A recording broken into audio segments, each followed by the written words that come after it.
तो चलिए कहानी शुरू करते हैं। अगर आप लोग चैनल पर नए हैं तो चैनल को सब्सक्राइब लाजमी करें। इस कहानी के शुरू में हम छोटे से बच्चे को देखते हैं जिसका नाम एडिसन स्केच होता है और वो समुद्र किनारे अपनी माँ के साथ खेल रहा होता है। वे दोनों पहले बहुत ही ज्यादा खुश रहते हैं, लेकिन फिर एक दिन एडिसन की माँ न्यूनसम की बीमारी से मौत हो जाती है। एडिसन की माँ की मौत के बाद एडिसन ने खुद को जैसे तैसे करके खुद को संभाला और वो अब भी अपनी माँ को याद करता है। अगले सीन में हम देखते हैं कि एडिसन एक टीनेज लड़का हो चुका है और वो अपने दोस्त फोबो जेलेनी के साथ शिकागो यूनिवर्सिटी में एडमिशन के लिए जाता है। अपना एप्लीकेशन फॉर्म एक पोस्ट ऑफिस बॉक्स में डाल देता है। फिर सीन शिफ्ट होता है और एडिसन और फोबो एक पास ही के कैफे में कॉफी पीने के लिए जाते हैं, जहाँ पर उनका एक दोस्त केविन मिलता है जो कि एक कैफे में काम करता है। उसके बाद एडिसन और फोबो कॉफी लेकर के कार में बैठ जाते हैं। फोबो एडिसन से कहते हैं कि हम दोनों बहुत ही अच्छे दोस्त हैं और साथ ही में हम दोनों वर्जन हैं, इसलिए कॉलेज शुरू होने से पहले चलो हम दोनों रिलेशनशिप में आ जाते हैं। उसके बाद फोबो एडिसन से बोलती है कि आज मेरे घर में कोई भी नहीं है और मेरे मॉम डैड शाम तक आएंगे, इसलिए तुम मेरे घर चलो।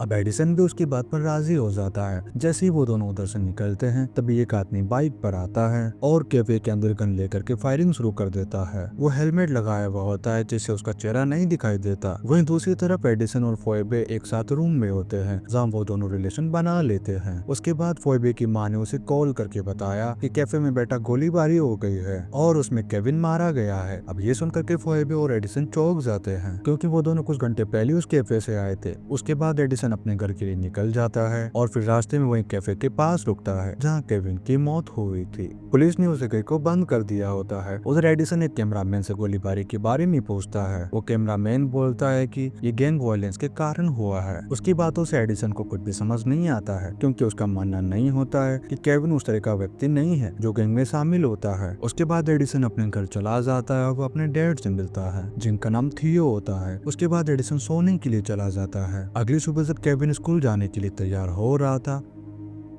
तो वो केविन के बारे में सोचता है जो लड़ाई झगड़ों से दूर रहता था और वो सोचता है कि किलर ने आखिर उसे क्यों मारा होगा। इसके बाद एडिसन स्कूल के लिए निकल जाता है जहाँ पर पुलिस ऑफिसर केविन के फ्रेंड से सवाल जवाब करते हैं, जिसमें एडिसन से भी पूछा जाता है कि तुमने उस दिन कैफे में कुछ अजीब देखा था, तो वो नहीं बोलता है। उसके बाद पुलिस ऑफिसर से कहता है कि केविन कोई भी गैंग का हिस्सा नहीं था। उधर वे लोग एडिसन की बातों को बिल्कुल भी सीरियसली नहीं लेते हैं और केस की इन्वेस्टिगेशन वो लोग अच्छे से नहीं करते हैं और पुलिस वालों ने केविन के मर्डर को गैंग से जोड़ दिया था। इसके बाद एडिसन एक डिटेक्टिव थॉमस से मिलता है, लेकिन अधिकारियों ने शूटिंग के बारे में इन्वेस्टिगेशन करने से मना कर दिया था और एडिसन की बातों को बिल्कुल भी सीरियसली नहीं लिया और केविन के मर्डर को खारिज कर दिया। उसके बाद एडिसन ने केविन की हत्या की अपनी जांच शुरू कर दी। एडिसन ने अपने स्कूल के चारों ओर पोस्टर लगाना शुरू कर दिया जिसमें किसी को भी शूटिंग के बारे में ज्यादा जानकारी होने पर कॉल करने के लिए कहा गया। अगले सीन में एडिसन ने स्कूल रिकॉर्ड से केविन की फाइल भी चुरा ली थी। उसके बाद एडिसन बताता है कि केविन स्कूल के बाद काउंसलर से मिल रहा था क्योंकि वो इमोशनली रूप से अलग और दूर होने लगा था, लेकिन फोबो उसकी बातों पर बिल्कुल भी विश्वास नहीं करती और कहती है कि तुम इसे कुछ ज्यादा ही सीरियसली ले रहे हो और फिर वो वहाँ से चली जाती है। अब अगले सीन में फोबो अपने दोस्तों के साथ लंच करने के लिए बैठी होती है। तभी उसके पास एक लड़का आता है जिसका नाम होता है बॉब और वो फोबो को बताता है कि जब केविन के ऊपर एक आदमी ने गोली चलाई तो वो उस समय कैफे के अंदर था। वो कहता है कि मैंने उस समय उस आदमी को देखा था, वो आदमी एक व्हाइट मैन था, पर पुलिस वालों ने रिपोर्ट में उसे ब्लैक मैन लिखा है और साथ ही साथ वह बताता है कि केविन नोवेल के साथ घूम रहा था जो बिल्कुल भी अच्छा लड़का नहीं है जो गैंग के लोगों से मिलता है। और फोबो बोगो को प्रॉमिस करने को बोलती है ताकि वह ये सब के बारे में एडिसन को ना बताए। अगले सीन में प्रिंसिपल कॉलेज स्टेटेड फोबो और एडिसन के पेरेंट्स को बुला करके बोलते हैं एडिसन को इन्वेस्टिगेशन से दूर रखे क्योंकि फोबो भी उसका साथ दे रही है। फिर हम देखते हैं कि एडिसन के डैड थियो उसे इन्वेस्टिगेशन से दूर रहने के लिए कहते हैं क्योंकि इसमें बहुत ही ज्यादा खतरा है। फिर सीन शिफ्ट होता है और एडिसन स्कूल जाता है और वो फोबो से काफी अच्छी बातचीत करता है। एडिसन फोबो को अपने घर पर चलने को बोलता है जहाँ पर उसके डेट नहीं होते हैं और वो दोनों रूम के अंदर ही रिलेशन बना लेते हैं। और अगले सीन में जब फोबो अपना होमवर्क कर रही थी तो फियोना उसे एडिसन से दूर रहने के लिए कहती है, ऐसा इसीलिए क्योंकि वो मुसीबत में पड़ सकती है। अगले दिन एडिसन और फोबो एक साथ स्कूल के ग्राउंड में होते हैं। तब एडिसन को प्रिंसिपल के ऑफिस में बुलाया जाता है जहाँ प्रिंसिपल को पता चल गया होता है कि एडिसन ने ऑफिस के केविन से केविन की फाइल चोरी की है, इसीलिए अब अगले एक हफ्ते तक एडिसन को स्कूल से सस्पेंड कर दिया जाता है। उसके बाद एडिसन पुलिस थाने जाता है ताकि वो केस के बारे में कुछ जानकारी ले सके और साथ ही साथ वो अपनी जानकारी भी उन्हें दे पाए। और वो केविन को इंसाफ दिलाने के लिए कुछ भी करने के लिए तैयार था, लेकिन स्टेशन में उसकी बातों को कोई भी नहीं सुनता है और उधर रात भी हो जाती है। इसलिए एडिसन घर पर आ जाता है जहाँ फोइबे भी उससे मिलने आई होती है, लेकिन एडिसन उससे मिलना नहीं चाहता था और वो काफी ज्यादा गुस्सा होता है। उसके बाद एडिसन नोएल के बारे में बताती है जो कुछ साल पहले उनके स्कूल में पढ़ता था।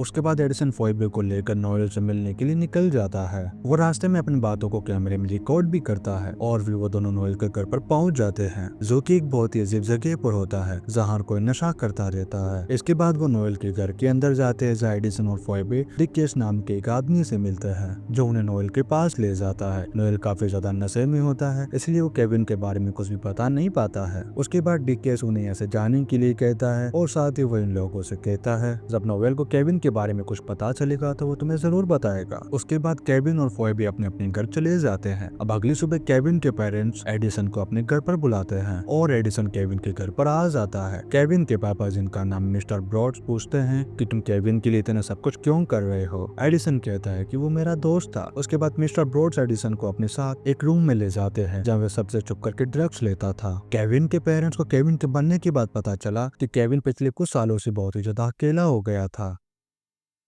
साथ ही वो नशीली दवाइयां भी लेने लग गया था। और मिस्टर ब्रॉडर्स एडिसन के ऊपर बहुत ही ज्यादा गुस्सा हो जाते हैं कि तुम एक ड्रग्स डीलर हो, लेकिन मिसेस ब्रॉडर्स उन्हें ऐसा करने से रोक लेती है। उसके बाद एडिसन वहाँ से निकल जाता है और अब एडिसन को कुछ भी समझ नहीं आता है कि आखिर केविन को नशे की लत कैसे लग गई। अगले सीन में रात को एडिसन फोइबे के घर पर जाता है जहाँ फोइबे की माँ ने अपने घर में पार्टी रखी होती है। उसके बाद एडिसन फोइबे को बताता है कि केविन नशा करता था जिनके बारे में हमें पता तक नहीं था। एडिसन बहुत ही ज्यादा दुखी होता है, फिर वो वहाँ से चला जाता है। उसके बाद एडिसन अपने कमरे में होता है तब नोएल और डीकेस उसे मिलने के लिए बुलाते हैं। फिर एडिसन डीकेस के दिए हुए एड्रेस पर पहुंच जाता है और वो एक पब में होता है जहाँ पर डीकेस और नोएल पहले से ही मौजूद होते हैं। जहाँ पर डीकेस एडिसन से कहता है अगर तुम्हें केविन के बारे में जानकारी चाहिए तो तुम्हें ड्रग्स बैग को उस एड्रेस पर देना होगा जो तुम्हारे घर के पास है। देखो हम वहाँ पर जा नहीं सकते क्योंकि वहाँ पे पुलिस होती है। अब इसके बाद एडिसन ना चाहते हुए भी तैयार हो जाता है, लेकिन उससे पहले एडिसन केविन के बारे में कुछ इन्फॉर्मेशन पूछता है। तब नोएल और डीकेस से खुलासा करते हैं कि केविन के बनने से कई दिन पहले एक नाइट क्लब में एक पावरफुल ड्रग डीलर का केविन ने अपमान किया था। उसके बाद डीकेस किलर का नाम बताने को कहता है जब एडिसन ड्रग को डिलीवरी पर पहुंचा देगा। देन एडिसन ड्रग डिलीवरी के लिए निकल जाता है और वो बहुत ही ज्यादा डरा हुआ होता है। फिर वो डीकेस के बताए हुए एड्रेस पर पहुंच जाता है जहाँ वो ड्रग का बैग एलेक्स को देता है जो फोइबे की दोस्त थी। ये देख करके वो दोनों बिल्कुल शॉक्ड हो जाते हैं। एलेक्स एडिसन को चुप रहने के लिए कहती है, फिर एडिसन बैग दे करके वहाँ से निकल जाता है। उसके बाद एडिसन डीकेस को कॉल लगाता है और किलर के बारे में पूछता है। तब डीकेस माइक लोरेनर का नाम बताता है जो उस दिन नाइट क्लब में मौजूद था। उसके बाद एडिसन फोइबे को कॉल करके उसके साथ चलने के लिए कहता है, साथ ही किलर का नाम और एड्रेस बता देता है, लेकिन फोइबे जाने से मना कर देती है। फोइबे एडिसन को पुलिस को बुलाने के लिए कहती है ताकि एडिसन के ऊपर कोई भी खतरा ना हो, लेकिन एडिसन फोइबे की बात को अनसुना कर वहाँ से निकल जाता है और फिर माइक के घर पहुंच जाता है और वो अपना कैमरा भी ऑन कर लेता है और वो उसको एक कार के ऊपर रख लेता है ताकि वो कैमरे में सब कुछ रिकॉर्ड कर सके।